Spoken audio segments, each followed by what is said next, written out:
Gradnja dvorca je početa 1927. godine.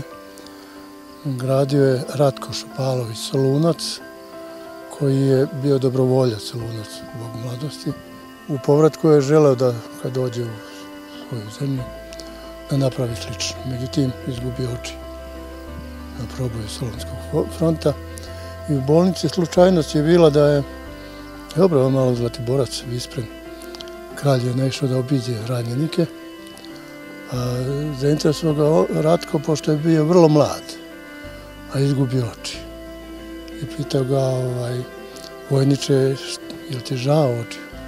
Nije mi, kaže, žao očiju, nego mi žao što ne mogu sa drugovima da uđem u oslobođenu Srbiju.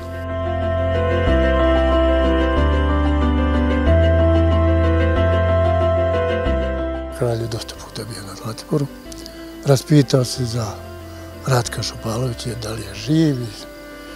Kad su mu rekli da je živ, on odluči da mu pomogne kao ranjeniku, Soluncu, i da mu na održavanje i rad 2 kantine u Sarajevu, vojne kantine, u Sarajevu i u Čačku.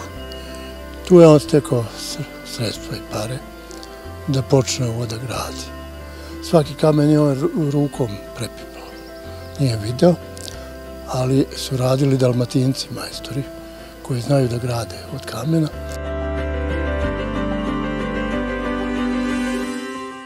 Ovdje moj otac, kao upravnik kantine u Sarajevu sa njegovom porodicom i njegovim saradnicima.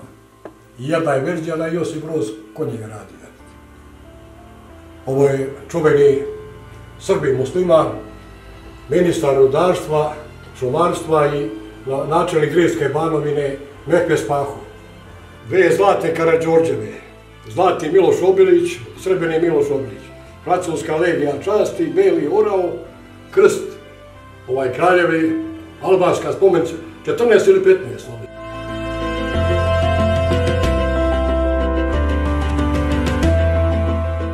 Njemu je želja, vajda, koliko sam ja razumeo, koliko pamtim, on je htjeo da otvori dom za siročad ili dom za slabovidne i slepe.